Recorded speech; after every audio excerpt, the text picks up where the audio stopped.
దేవుని నామంలో వందనాలు.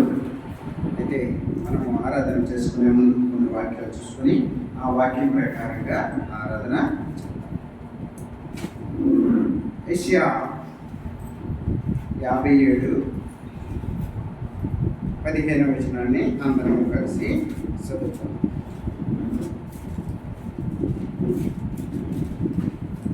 యెషయా 57:15 మహాగణుడును మహోన్నతుడును పరిశుద్ధుడును నిత్య నివాసి అయిన వాడు ఇలా సెలవిస్తున్నాడు, నేను మహోన్నతమైన పరిశుద్ధ స్థలంలో నివసించేవాడు.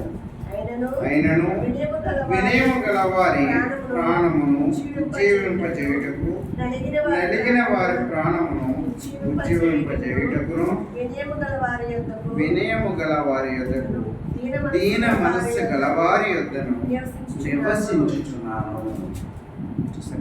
చక్కనైనటువంటి మాట. చిన్న బ్రేక్ చేసుకుని స్టార్ట్.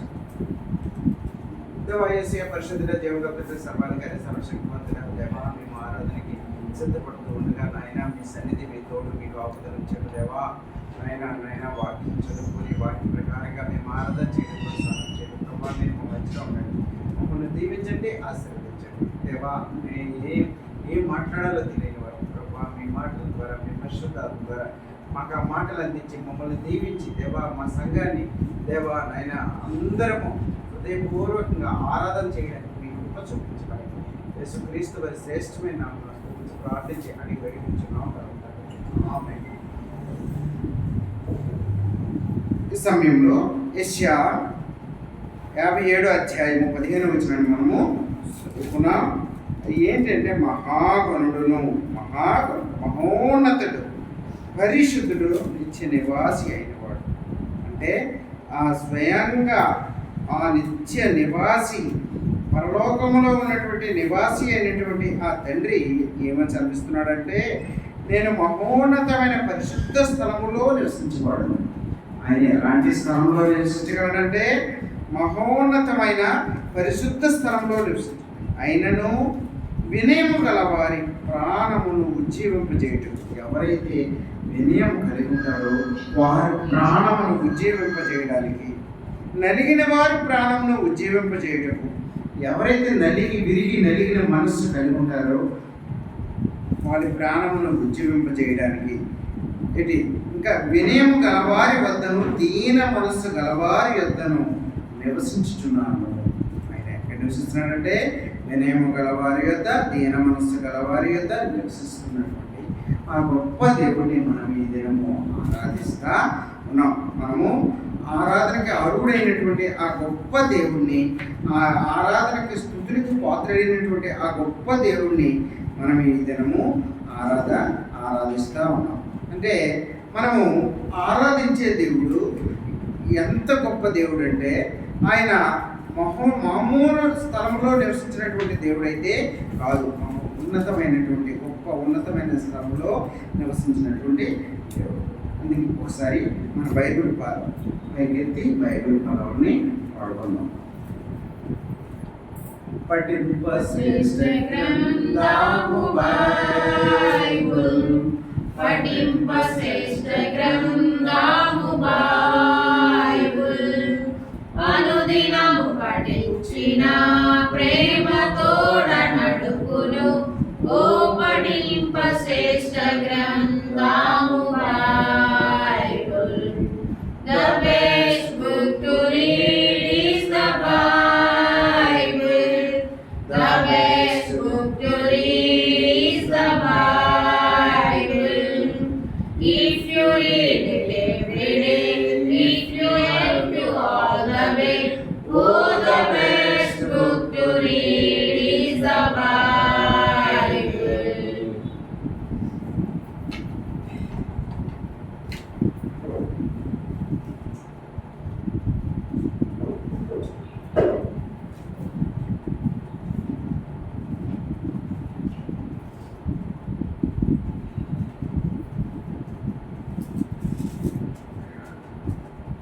ఇర్మియా ఆయన సృష్టించినటువంటివి ఏమి సృష్టించాడు దేవుడు అనేది ఇర్మియా 10వ అధ్యాయము 12వ వచనాన్ని చదువుతున్నాం. ఆయన సృష్టికర్త.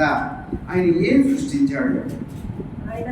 ఆయన తన బలము చేత భూమిని సృష్టించెను, తన జ్ఞానము చేత ప్రపంచమును స్థాపించెను, తన ప్రజ్ఞ చేత ఆకాశమును విశాలపరిచెను. ఆయన ఆజ్ఞేయముగా జలరాశులు ఆకాశ మండలములో భూమి ఎంత భాగములో నుండి ఆయన ఆవిరి ఎక్కజేయును, వర్షము కలుగు చేయనట్లు ఆయన మెరుపులు పుట్టించెను, తన తలాకారములో నుండి గాలిని పుట్టించెను. ఆయన ఈ సర్వ సృష్టిని సృష్టించినటువంటి సృష్టికర్త. ఆ మహాగణుడు, మహోన్నతుడు, పరిశుద్ధుడు, నిత్య నివాసి అయినటువంటి దేవుడు. అలాంటి గొప్ప దేవుడు సృష్టికర్త. ఈ సృష్టి అంతటినీ సృష్టించినటువంటి ఆ సృష్టికర్తను మనము ఆరాధిస్తా ఉన్నాం. చూసారా? అప్పుడు ఆ రోజుల్లో ఆయన భూమి ఆకాశం విశాలపరిచాడు. ఆయన ఆజ్ఞేయంగా జలరాశులు ఆకాశ మండలంలో పుట్టాయి. అలాగే అప్పుడు ఆ రోజుల్లో ఎలా ఉండేదంటే, ఆయన వర్షం పడాలంటే వర్షము కలుగునట్లు ఆయన మెరుపులు పుట్టించారు. ఇంకా అప్పుడు ఆ రోజుల్లో ఇంకా ముందు ఇంకా పాత రోజులు తీసుకుంటే ఇంకా ఆయన ఎలాగంటే దీంట్లోనే రాశాడు, భూమి అంత భాగముల నుండి ఆయన ఆవిరి ఎక్కజేయును, వర్షము కలుగునట్లు ఆయన మెరుపులు పుట్టించాడు. అంటే అప్పుడు ఆ రోజుల్లో భూమి నుండి ఆవిరి వచ్చి వర్షం పడే కాదు, భూమి నుండి ఆవిరి వచ్చి ఆ ఆవిరి పైకి వచ్చి దాని నుండే వర్షాలు పడేది. మొదట మనకి ఆది గ్రంథంలో రాస్తాడు ఏంటి అంటే, అప్పుడు ఆ దినాల్లో వచ్చినటువంటి ఆదాము అవ్వ వాళ్ళు వర్షాలు పడకుండానే ఈ భూమి నుండి ఆవిరి వచ్చి ఆ ఆవిరి ద్వారా మనకి వర్షాలు అప్పుడు ఆ రోజులు భూమి మీద పడేవి. ఆ విధంగా వాళ్ళు పంటలు పండించేవారు. అంటే దేవుడు తర్వాత నుండి ఆకాశము చెట్లని పుట్టిన తర్వాత ఈ చెట్ల నుండి భూమి నుండి ఆకాశం వైపు ఆవిరి వెళ్ళి అక్కడ మేఘాలు తయారయ్యి మేఘాల నుండి వర్షం అనేది వచ్చింది. అంటే ఈ అన్నిటినీ కూడా సృష్టించాడు. ఆ సృష్టికర్త మనకు అనుకూలంగా ఏర్పాటు చేసినటువంటి ఆ సృష్టికర్తని మనము హృదయపూర్వకంగా మనము ఆరాధించాలి. ఎందుకంటే ఆయన మనకి అన్ని ఏర్పాట్లు చేశాడు. వర్షం టైంకి వర్షం పడేటట్లుగా, ఎండ టైంకి ఎండలు, ఏ ఫలాలు ఎప్పుడు పండాలో, దాని తర్వాతను ఎక్కడ ఏ విధమైనటువంటి మనకి ఈ ప్రపంచంలో ఉన్నటువంటి ప్రతి ప్రాంతంలో గాలి విశాలంగా వీసేటట్లుగాను అంతా దేవుడు ఏర్పాటు. కానీ ఆయన ఒక్కసారి ఒక 2 నిమిషాలు అన్నీ ఆగిపోవాలని ఆపిస్తే ఈ ప్రపంచంలో ఇంకెవ్వరూ మిగలనేమో అలాంటి పరిస్థితి వస్తుంది. మనకి 2019 సంవత్సరం నుండి చూసినప్పుడు ఆక్సిజన్ కొరవైపోయింది. ఆక్సిజన్ లేదు భూమిలో. ఆక్సిజన్ లేక చాలామంది చనిపోయారు. కరోనా వచ్చింది. కరోనాలో ఆక్సిజన్ వాళ్ళకి అందక ఆ ఆక్సిజన్ కోసం ఎంతో ఏ హాస్పిటల్కి వెళ్ళినా ఆక్సిజన్ లేదు అని చెప్తున్నారు. అలాంటి పరిస్థితుల్లో చాలామంది చనిపోయారు. కానీ దేవుడే కానీ దాన్ని పూర్తిగా ఆపివేస్తే ఈ ప్రపంచంలో ఇంకా ఎవ్వరం కూడా మిగలమేమో అదనమాట. ఎవ్వరం కూడా మిగలం. కానీ దేవుడు మనల్ని అన్ని ఏర్పాట్లు చేసి భూమి పైన మనకి నివసించడానికి ఏర్పాటు చేసినటువంటి ఆ దేవుడిని ఈ దినము ఆయన సన్నిధిలో వచ్చి ఆయన్ని మనము ఆరాధించడానికి ఇచ్చినటువంటి గొప్ప కృపను బట్టి ఆయన హృదయపూర్వకంగా మనము ఆరాధించాలి. అంటే పాత నిబంధనలో చూసుకున్నప్పుడు అబ్రహాము దేవుడిని ప్రేమించాడు, దేవుణ్ణి ఆరాధించాడు, దేవుణ్ణి తెలుసుకుని అది ఆయన ఏంటంటే నీతిగా ఎంచబడింది. అదొకసారి చూద్దాం.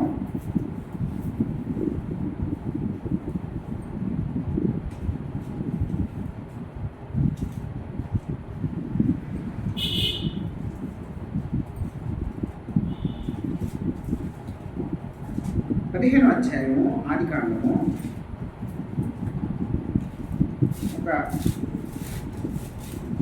అతడు యెహోవాను నమ్మెను, ఆయన అతనికి నీతిగా ఎంచెను.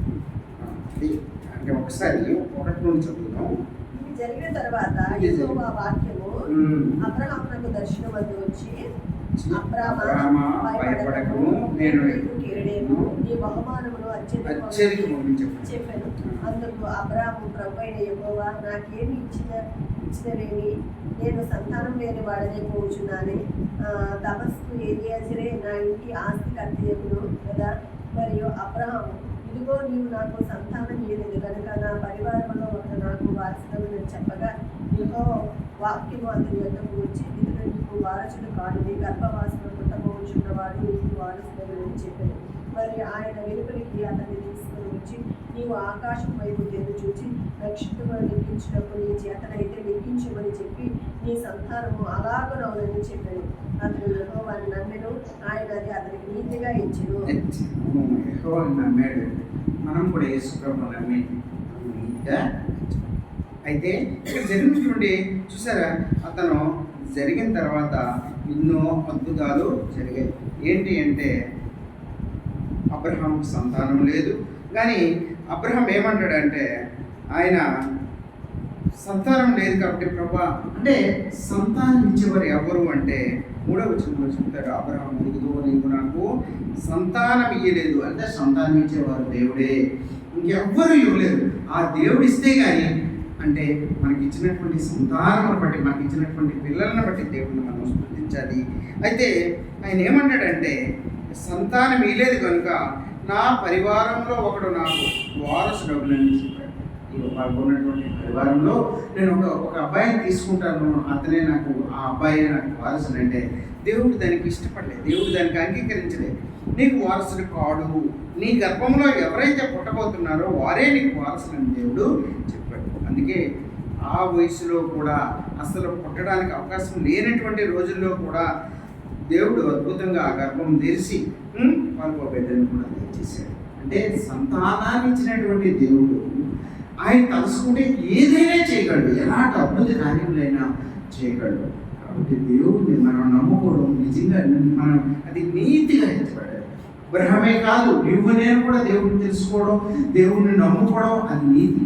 అది నీతిగా మనకు కూడా మనం ఈరోజు యేసు ప్రభువుని తెలుసుకొని యేసు ప్రభు సన్నిధిలో మోకరించి ఈ ప్రపంచంలో చాలా మందికి లేనటువంటి ఆ గొప్ప భాగ్యాన్ని నీకు నాకు ఇచ్చినటువంటి ఆ దేవుడిని బట్టి ఆయనకి మన హృదయపూర్వకంగా మనము ఆరాధించాలి. చూసారా, అంటే స్వయంగా చెప్తున్నాడు అబ్రహాము, ప్రభు నేను నాకు సంతానం ఇయ్యలేదు, నువ్వు నాకు సంతానం ఇయ్యలేదు కాబట్టి నేను నా పరివారంలో నేను ఒకరిని తీసుకుంటున్నాను, నేను అతన్ని నా వారసుగా చేసుకుంటానంటే దేవుడు నీ గర్భంలో ఎవరైతే పుట్టారో వాళ్ళే నీకు వారసులు అని చెప్పడం దేవుడు జరిగిందనమాట. అంటే దేవుడు ఇచ్చినటువంటి సంతానాన్ని బట్టి మనము దేవుడిని ఆరాధించాలి.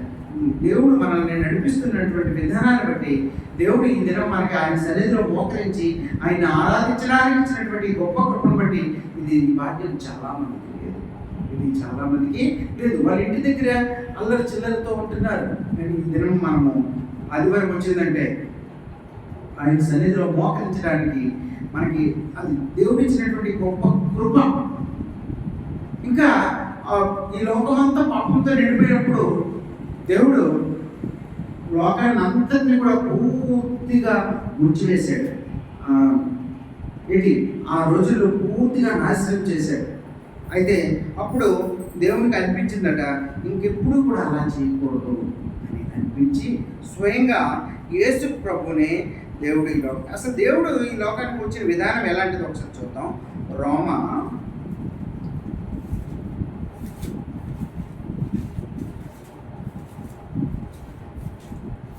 రోమీయులకు రాసిన పత్రిక 5వ అధ్యాయము 5, 6, 7, 8 చదువుతాం.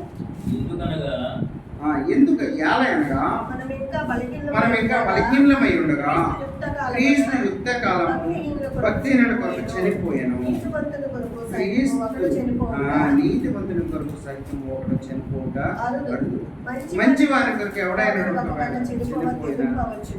అయితే దేవుడు మన ఎడల మన ప్రేమ వెల్లడిపరచుచున్నాడు. ఎట్లనగా మనం ఇంకనూ పాపులమై ఉండగానే క్రీస్తు మన కొరకు చనిపోయాడు. కాబట్టి ఆయన రక్తం ఇప్పుడు నీతిమంతులుగా తీర్చబడి మరింత నిశ్చయముగా ఆయన ఉగ్రత ద్వారా నుండి రక్షింపబడ్డాము. ఉగ్రత నుండి రక్షింపబడ్డాము. నిన్ను నన్ను రక్షించడానికి ఆయన ఈ లోకానికి వచ్చాడు. పాపులము ఆయన పాపుల్ని ఆయన పాపాన్ని ద్వేషిస్తాడు, పాపుల్ని రక్షిస్తాడు. పాపులంటే ఒకసారి దేవుని సన్నిధిలోకి వచ్చిన తర్వాత మళ్ళీ ఇంకా మనం ఆ వైపు చూడకూడదు. కుక్క లాంటి స్వభావం మనకు ఉండకూడదు. కుక్క స్వభావం అంటే తన వాంతి చేసి మళ్ళీ ఆ వైపు చూస్తుంది. అలాంటి స్వభావం మనం ఒకసారి దేవుని సన్నిధిలోకి వచ్చామంటే ఇంకా ఇంకా ఇంకా మనం పాపం వైపు మనము చూడకూడదు అనమాట. అయితే దేవుడు మన ఎడల ఎంత ప్రేమ వెల్లడించుచున్నాడంటే ఎట్లనగా మనం ఇంకా పాపులమై ఉండగానే క్రీస్తు మన కొరకు వచ్చాడు. క్రీస్తు నీ కొరకు నా కొరకు మరోసిలో సిలువ వేయబడ్డాడు. ఆయన ఏ పాపము ఎరగడు, ఎటువంటి పాపం తెలియదు, ఎటువంటి పాపం చేయకుండా ఆయన ఈ లోకానికి వచ్చి 33.5 సంవత్సరాలు జీవించినప్పుడు ఆయన చేయనటువంటి పాపానికి ఆయనకి సిలువలో మరణించాడు. ఆయన సిలువ వేశారు. ఆ సిలువలో చేతులకు మేకులు కొట్టారు, కాలుకు మేకులు కొట్టారు, ముళ్ళ కిరీటం పెట్టారు, కొరడాతో కొట్టారు. ఆయన నీ కొరకు నా కొరకు ఆయన కాసినటువంటి ఆ దెబ్బల ద్వారా మనం ఈరోజు స్వస్థత పొందుతాం. ఆ గొప్ప దేవుడు, దాన్ని బట్టి మనం హృదయపూర్వకంగా మనము ఆరాధించాలి. ఆయనకి తెలుసు, ఆయన తెలుసు కాబట్టి పేతురు ఒకనొకప్పుడు పేతురికి బాధ్యత అప్పచెప్తాడు దేవుడు. పేతురు నువ్వు నన్ను ప్రేమిస్తున్నావు కదంటే ప్రేమిస్తున్నాడు. నువ్వు నన్ను కానీ ప్రేమిస్తే నా గొర్రెలను కాయు అని అప్పచెప్తాడు. అప్పచెప్పి విషయం చెప్తాడు. చెప్పినప్పుడు అది జరగకుండా కాక అని పేదలు అంటే యేసు ప్రభు కోపం వస్తుంది. ఏంటి శాతంగా మాట్లాడదామని కోపం పడతాడు. అంటే యేసు ప్రభుకి ఈ లోకం రావడం, ఈ లోకంలో కొంతకాలం నుండి ఆయన సిలువ వేయబడడం, సిలువ మరణం పొందుతాడనే విషయాన్ని ముందే ఆయనకి తెలుసు. ఆ ప్రకారంగానే లేఖనముల ప్రకారంగానే అదంతా జరిగిందనమాట. ఈ లేఖనములు ఆ యేసు ప్రభు ఈ లోకములకు రాక మునిపే రాయడం జరిగింది. అంటే దేవునికి తెలుసు మనందరి కొరకు మన ప్రతి పాపం కొరకు ఆయన మరణిస్తాడని, ప్రతి పాపం కొరకు ఆయన కలువరిలో సిలువేయబడతాడని, ఆయన రక్తం చివరి రక్తం గుర్తు వరకు కూడా కాచి ఆ నీకు నాకు ఆ రక్తంలో మనం కడగబడితే మన ప్రతి పాపం నుండి మనం కడగబడతామని తెలుసు. కాబట్టి ఆయన నీ కొరకు నా కొరకు ప్రాణం పెట్టడానికి లోకానికి వచ్చినటువంటి ఆ గొప్ప దేవుడిని మనం ఆరాధిస్తున్నాం. ఆ గొప్ప సృష్టికర్తని మనం ఆరాధిస్తున్నాం. ఆయన చేసినటువంటి అద్భుత కార్యాలు ఇన్ని అని కాదు, ఎన్నో అద్భుత కార్యాలు ఈ లోకంలోకి వచ్చి ఎన్నో అద్భుత కార్యాలు. ఎంతో మందిని స్వస్థపరిచాడు. 12 సంవత్సరాల స్త్రీ రక్తస్రావంతో బాధపడుతున్నప్పుడు ఆమె వచ్చి తనకు తెలియకుండానే తన చెంగును ముట్టి ఆమె స్వస్థపడ్డారు. అంటే ఆయనలో ఉన్నటువంటి ప్రభావం ఎంత గొప్ప ప్రభావం అండి. దాన్ని బట్టి మనము ఆరాధన. ప్రభా నాయన నువ్వు మమ్మల్ని ఈ దినము ఆరోగ్యంగా ఉంచడం బట్టి మీకు వందనాలు. మీరు ఇచ్చినటువంటి ఈ ఆరోగ్యం బట్టి, లేకుంటే మనం ఏమైపోయే వాళ్ళము ప్రభువుకి ఆరాధన చేయాలి.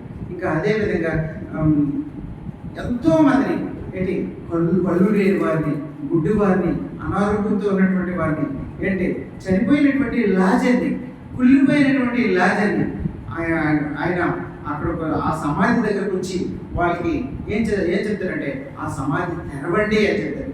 మనం సమాధి తెలిస్తే ఆయన బ్రతికించినటువంటి దేవుడు. లాజరు రా అని ఇంకా వాళ్ళ అక్క చెల్లెలకి నమ్మకం ఉండదు. ప్రభువా వద్దు ప్రభువా, స్మెల్ వస్తుంది, కొంప వస్తుంది, ఇక్కడ మనం ఉండలేము, వద్దు ప్రభువా, మీకు టైంలో పిలిచాం మీరు రాలేదు ప్రభువా అంటే ఆయన లాజరుని పిలుస్తాడు. లాజరు ఆయన బ్రతికి అంటే బయటకు వస్తాడు. అంటే ఎంత అద్భుతాలు చేసినటువంటి దేవుడు. అలాంటి అద్భుతకరుడిని, ఆశ్చర్యకరుడిని, నిత్య నివాస అయినటువంటి ఆ గొప్ప దేవుడిని నేను ఆరాధించగలుగుతున్నాను. ఆరాధనకి ఆయనే అర్హుడు, ఆయనే గొప్ప దేవుడు అనమాట. ఇవన్నీ ఆయన చేయడానికి కారణం ఏంటి అంటే ఆయన మనల్ని ప్రేమిస్తున్నాడు. ఇర్మియాలో చెప్తారు కదా, ఇర్మియా 31:3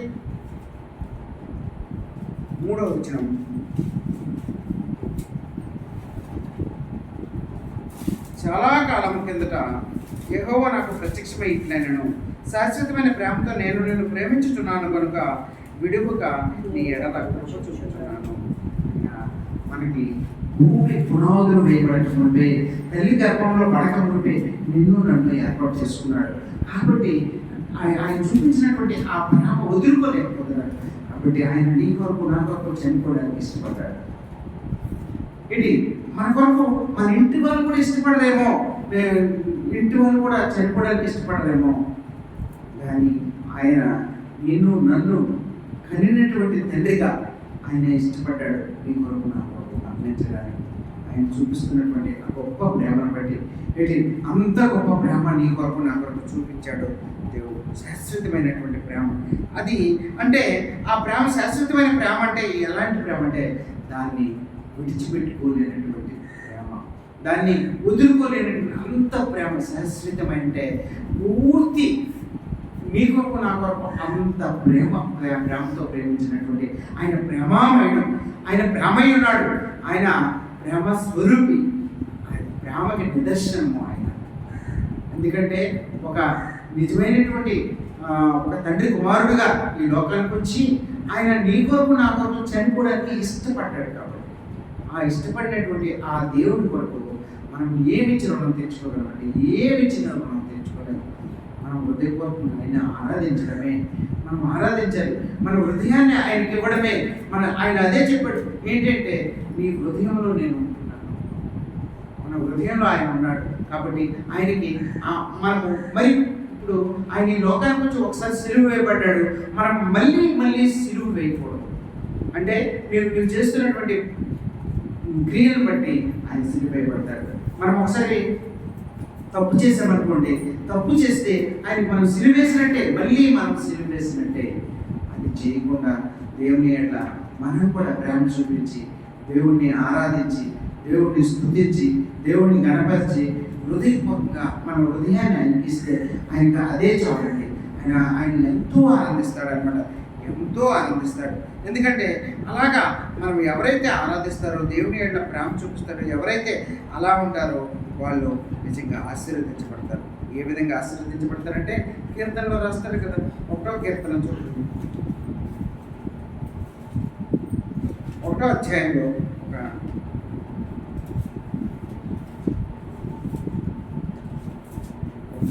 4 వచనాలు చదువుకుందాం, 3 వచనాలు చదువుకుందాం.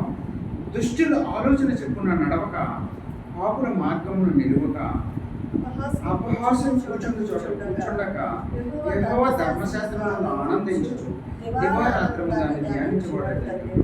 అతడు నీటి కాలువయైన నాటబడెను, ఆకు వాడక తన కాలమును ఫలమిచ్చు చెట్టు వలె ఉండును. అతడు చేయలేదంతా ఆయన ఇష్ట ప్రకారం మనం నడుచుకుంటే మనం ఏది చేసినా సఫలం అవుతుంది, ఏది ఫెయిల్ అవ్వదు. రెండోది ఆయన మనల్ని దీవిస్తాడు. ఎలా దీవిస్తాడంటే ఏంటి, ఒక నీటి కాలువ పక్కన ఒక చెట్టు ఉంటే ఎలాగ దానికి కావాల్సినంత నీరు అందుతుందో, అది దాని జీవితంలో ఎప్పుడూ అది ఆ ఆకులు వాడిపోవు. దాని కాలం అంతా కూడా చెట్టు నిండు ఫలమిచ్చే చెట్లు ఉంటుంది. అలాగే మన జీవితం కూడా ఎక్కడ మనకి ఎటువంటి ఇబ్బంది లేకుండా, ఎటువంటి అనారోగ్యం లేకుండా, మనకు కావాల్సిన మనం పట్టినవన్నీ కూడా మనకు అన్నీ కూడా మంచి జరుగుతూ చూపిస్తారండి. అదనమాట ఆయన హృదయపూర్వకంగా నీకు నేను ఆరాధించాను. ఆయన ఇంకా సంతోషము ఆనందం అనేవి ఎక్కడ లేదు, ఆయన దగ్గరే ఉన్నాయి. ఆయన మనం ఆరాధిస్తే, ఆయన రోజు ప్రార్థించుకుంటే, ఆయన మీద ఆధారపడితే అదే ఆనందం అండి. ఇంకా అంతకుమించి ఆనందం అనేది ఇంకా ఏది లేదు. అలాంటి ఆయన దగ్గర ఉన్నటువంటి మనం ఎప్పుడైతే ఆయన మన హృదయంలో నీ పాపాన్ని తలంచిన ఎడ్ల, మన కీర్తనలో రాశాడు కదా, నీ హృదయంలో నీ పాపాన్ని తలంచిన ఎడ్ల నేను ప్రార్థన నీ మన దేవుడు ఆలకించు. ఆయన మనం అనుకుంటాం దేవుడు నాకు ఇలా చేశాడని. దేవుడు ఎప్పుడూ చేయడు. ఆయన మన హృదయం నుండి తప్పుకుంటాడు, మన హృదయం నుండి మనకి దూరంగా వెళ్ళిపోతాడు. ఆయన ఎవరైతే పాపం చేస్తారో వాళ్ళ వైపు చూడు, వాళ్ళ ప్రార్థన ఆలకించడు. అప్పుడు మనం శోధనలో పడిపోతాం.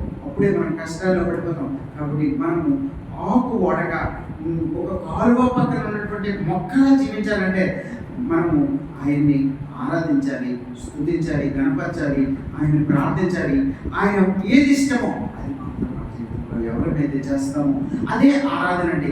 ఆరాధన ఒక్కొక్కరు ఒక్కొక్కలా చేస్తారు. మన జీవితంలో మనకి ఆయనకి ఇష్టం వచ్చినట్టు మనం ఆరాధన చేయాలి. 10 మంది కుష్ఠరోగులకి ఆయన స్వస్థపరిచినప్పుడు అందరూ ఒకే ఒకటి వచ్చాడు, మిగతా 9 మంది రాలేదు. అయినా దేవుడు వాళ్ళని ఏం అనలేదు, కానీ ఒక్కడు దీవించబడ్డాడు, ఆశీర్వదించబడ్డాడు. ఎవరైతే దేవుని సన్నిధిలోకి వస్తారో వాళ్ళు దీవించబడతారు, ఆశీర్వదించబడతారు. దేవుని కాపుదల ఉంటుంది. దేవుడు వాళ్ళకి ఆనందం, ఎంతో ఆనందం, ఎంతో సంతోషం, ఎంతో హ్యాపీ. అలాంటి జీవితాన్ని మనము ఆ దేవుడిని ప్రేమిస్తే, మనం కొంచెం ప్రేమిస్తే చాలు అని ఎంతో ప్రేమిస్తారు. మనల్ని ప్రేమించి మనల్ని మంచి మార్గంలో నడిపించి, మంచి ఆలోచనలతో నడిపించి, ఆయన్ని మన ఈ లోకంలో కాదు, మనం పరలోకంలోకి వెళ్ళిపోయిన రేపొద్దున మరణించిన మనకు పరలోకంలో కూడా ఆయన నివాసం ఏర్పాటు చేసి ఆయన సన్నిధిలో సదాకాలం ఉండడానికి ఏర్పాటు చేసినటువంటి ఆ గొప్ప దేవుడు అండి. మనము అనుకోవచ్చు ఈ లోకంలో ఉన్నంత వరకు తర్వాత ఏమైతే మనకేమే అని. అదే తప్పు. భవిష్యత్తు అనేది మనకి చాలా అవసరం. చాలామంది భవిష్యత్తు తెలియక, భవిష్యత్తుని ఎరక్క వాళ్ళు గోతిలో పడుతున్నారు, వాళ్ళు అగ్నిలో పడుతున్నారు, వాళ్ళు నరక యాత్ర అనుభవిస్తున్నారు. ఒకప్పుడు ఏమనేవారంటే పరలోకం అనేది ఎక్కడో ఉందనుకునేవారు, కానీ పరలోకం ఎక్కడే ఉంది, నరకం కూడా ఎక్కడే ఉంది. ఇక్కడే అనిపిస్తాం, అన్ని కష్టాలు ఇక్కడే. మనము చేసిన ప్రతి క్రియను కూడా ఇక్కడే మనం అనిపిస్తూ ఉంటాం. మనం ఒకసారి అబ్జర్వేషన్ చేస్తే మనం ఏం చేసామో అదే మనం ఇక్కడ అనిపిస్తూ ఉంటాం. అది మనం కళ్ళారా క్లియర్గా మనం చూస్తుంటాం. ఎందుకంటే మనల్ని ఇక్కడే వస్తూ ఉంటారు, ఇక్కడే మనల్ని యాక్సిడెంట్లతో బాధపడుతూ ఉంటాం, ఇక్కడే మనకి బ్రతికుండే మనకి కష్టాలు, బాధలు, శోధనలు వాటన్నిటితో కనిపిస్తాం. అదే దేవుని సన్నిధిలో ఉండి దేవుడికి ఇష్టమైనట్టుగా అంటే మనం పాపం చేయకపోవడం అంటే దేవునికి ఇష్టమైనట్టుగా జీవించడం ఎంత ఆనందంగా ఉంటుంది, ఎంత సంతోషంగా ఉంటుంది, ఎంత హ్యాపీగా ఉంటుంది. మనల్ని అంటే ఒక నమ్మకం, దేవుడు నన్ను ఆదరిస్తూ ఉన్నాడు, దేవుడి ఎడ్ల నేను నిలుస్తూ ఉన్నాను, దేవుని ఎడ్ల నేను నా జీవితము దేవునితో పాటు సదాకాలం ఉంటుంది అనే విశ్వాసంతో మన జీవితం నడుస్తూ ఉంటే ఎంతో సంతోషం, ఎంతో హ్యాపీగా. ఆయన నీ కొరకు నా కొరకు ప్రాణం పెట్టాడు. ఒకప్పుడు మన జీవితం చూసినప్పుడు మనము ఈ ఒకప్పుడు జీవితం ఒకసారి మనం చూసుకుందాం. ఏంటి అంటే ఎఫ్ఎస్సీకి రాసినటువంటి పత్రిక 2వ అధ్యాయము, మీ అపరాధముల చేత పాపముల చేత మీరు సచ్చిన వారే ఆయన మీరు వాటిని అవిధేయులైన వారిని ప్రేరేపించు శక్తిని అధిపతిని మనం మునుపు ఒకప్పుడు ఈ ప్రపంచమంతా ఎలా నడుస్తుందో అలా నడుచుకున్నాం. ఏంటి మనము అపరాధముల చేత పాపముల చేత సచ్చిన వారమే అయినాం. ఆయన దేవుడు రాకపోయి ఉంటే మన పరిస్థితి ఏమై ఉండేదో. దేవుడు ఇచ్చాడు కాబట్టి ఈ లోకం, యేసు ప్రభు ఈ లోకం ఇచ్చాడు కాబట్టి ఈ లోకంలో నీ కొరకు నా కొరకు ఆయన మరణించాడు కాబట్టి, కలువరిశిలువలో సిలువ వేయబడ్డాడు కాబట్టి, ఆయన శివర రక్తం వరకు కార్చాడు కాబట్టి, ఆ రక్తంలో నేను కడిగి ఈ దినం ప్రతి పాపంలోనే మనల్ని తీసివేసినటువంటి ఆ గొప్ప దేవుడిని మనం ఆరాధిస్తాం. ఆయనే స్తుతింపరుడు, ఆరాధనకరుడు, ఆయనే మన ఆరాధనకి ఆయనే పాత్ర. ఆయన గొప్ప దేవుడు మనం ఆరాధిస్తాం. ఎందుకంటే ఒకప్పుడు మనం ఈ లోకరీతి నడుచుకున్నాం. ఈ లోకంలో అందరూ పాపంతో ఉండడం అది అలవాటు. అసలు యేసు ప్రభు అంటే ఎవరికి తెలియదు.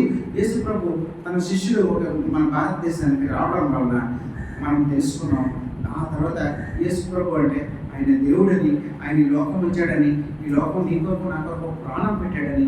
నేనైతే చాలామంది హేళన కూడా చేశాను. చాలామంది హేళన చేశాం, అల్లడి ఇచ్చాడని, లేకపోతే ఏమేమో అని చెప్పి అనేసేవారు. తెలియదు నిజంగా యేసు ప్రభు అంటే తెలియదు. యేసు ప్రభు అంటే ఎందుకు వచ్చాడు, ఆయన ఒక దేవుడు అని అది తెలియదు. ఎప్పుడైతే నిజమైన దేవుడిని ఎరిగామో, ఇన్ని సంవత్సరాలు బ్రతికి ఎన్నో పవిత్ర గ్రంథాలు చదివి మహాభారతం, భాగవతము, అలాగే భగవద్గీత చదివి విని దాంట్లో ఉన్నటువంటి సారాంశము, బైబిల్లో ఉన్న సారాంశం చూసినప్పుడు అసలు చాలా అద్భుతమైన సారాంశం. దేవుడు అంటే సృష్టి అంటే ఎలా సృష్టి మొదలైందో, సృష్టి ఎవరు సృష్టించారు, అసలు మనిషి ఎవరు సృష్టించారు అని చాలా క్లారిటీగా ఉంది ఈ గ్రంథం. ఆ గ్రంథాన్ని చదివిన తర్వాత ఇప్పుడు మనం చాలామంది ఈ లోకంలో దెబ్బలాడుతూ ఉన్నారు, కానీ పవిత్ర గ్రంథాలు వాళ్ళు చదివి ఉండరు. వాళ్ళు ఎక్కడో ఒకసారి మామూలు కొద్ది విని ఉంటారు, కానీ మన అది కాదు. ఈ పవిత్ర గ్రంథాన్ని మనం అంతా ఎన్నోసార్లు చదివి మనకు బాగా తెలిసినటువంటి గ్రంథం. దాంట్లో ఉన్నటువంటి నీతి నేర్పినటువంటి వాడు. ఇంకా దాని నుండి మనం తప్పిపోతే దానికి విలువే ఉండదు. ఇంకా దాని నుండి మనం తప్పుకోకూడదు. ఏదేమైనా మనం ఎంత పరిశోధించినా వాక్యము దేవుడు యెహోవాను అబ్రహాం నమ్మి అది అతనికి నీతిగా ఎంచబడింది.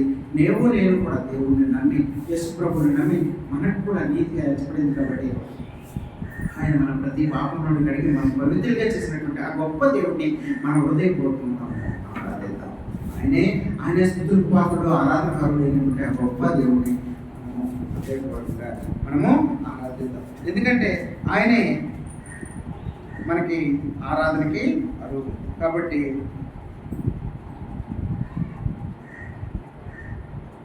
ఒకసారి దీంట్లోనే ఎఫెసీయులకు రాసినటువంటి పత్రిక 2వ అధ్యాయంలో 6వ వచనం. క్రీస్తు యేసునందు ఆయన మనకు చేసిన ఉపకారం ద్వారా అత్యధికమైన తన కృపా మహదైశ్వర్యము రాబోయే యుగంలో కనపరచు నిమిత్తము క్రీస్తు యేసునందు మనం ఆయనతో కూడా పరలోకమందు ఆయనతో కూడా కూర్చోబెట్టాడు. మీరు విశ్వాసం అది మన వల్ల, అది ఇంకా ఇది మీ వల్ల మన వల్ల కలిగింది కాదు, అది దేవుని వరమే. ఇది మనం రక్షించబడ్డం అనేది అది దేవుని కృప, దేవుని వరం. దేవుడు నన్ను రక్షించాడు కాబట్టి ఆ రక్షణ ఇచ్చిన భాగ్యం బట్టి ప్రభా అని దేవా, ఈ లోకంలో ఎంతోమంది ఉన్నారు, ఎంతోమంది ధనవంతులు ఉన్నారు, ఎంతోమంది ఆస్తిపరులు ఉన్నారు. వాళ్ళకి లేనటువంటి ఆ గొప్ప భాగ్యాన్ని నాకు ఇచ్చావు నాయన, దాన్ని బట్టి నీకు వందనాలు. ఈ రక్షణ భాగ్యం ఉందే, అది నాకు ఇచ్చావు. ఈ దినం నేను ఇక్కడ మోకరించడానికి ఇచ్చిన కృపను బట్టి ఇంకా అదే ఇప్పుడే కాకుండా క్రీస్తు యేసునందు మనల్ని ఆయనతో కూడా లేపి, మరణించిన తర్వాత కూడా ఆయనతో లేపి పరలోకమందు ఆయనతో కూడా కూర్చోడానికి ఇచ్చినటువంటి ఆ భాగ్యంను బట్టి ఆయనకి మనం ఇప్పుడు ఈ లోకంలో ఉన్నంతకాలం సంతోషంగా ఉండడమే కాదు, మనం మరణించిన తర్వాత కూడా ఆయనతో పాటు ఉండడానికి ఇచ్చినటువంటి ఆ కృపను బట్టి ఆయన్ని ఆరాధించాలి. ఎందుకంటే క్రీస్తు యేసునందు ఆయన మనకు చేసినటువంటి ఈ ఉపకారము అది చాలా గొప్ప ఉపకారం. ఆ మహదైశ్వర్యం రాబో యుగంలో కూడా అది మనకి కనపొచ్చి నిమిత్తం ఆయన, అంటే భవిష్యత్తును దృష్టిలో పెట్టుకొని ఆయన చేసినటువంటి ఆ గొప్ప కృపను బట్టి మనము ఆయనే ఆరాధన వరకు ఇంకెవ్వరు కాదు. ఆయనే స్తుతులకు పాత్రుడు. ఆ గొప్ప దేవుడిని నేను ఆత్మతో హృదయపూర్వకంగా ఆయన మనము ఆరాధిద్దాం. ఆయనే ఆరాధన కరుడు, స్తుతులకు పాత్రుడు. ఆ గొప్ప దేవుడిని హృదయపూర్వకంగా ఒకరి తర్వాత ఒకరు వరండాలో ఉన్నవారు, అలాగే ఊరులో ఉన్నవారు అందరూ ఆరాధిద్దాం. ఒకరి తర్వాత ఒకరు ఆరాధించండి.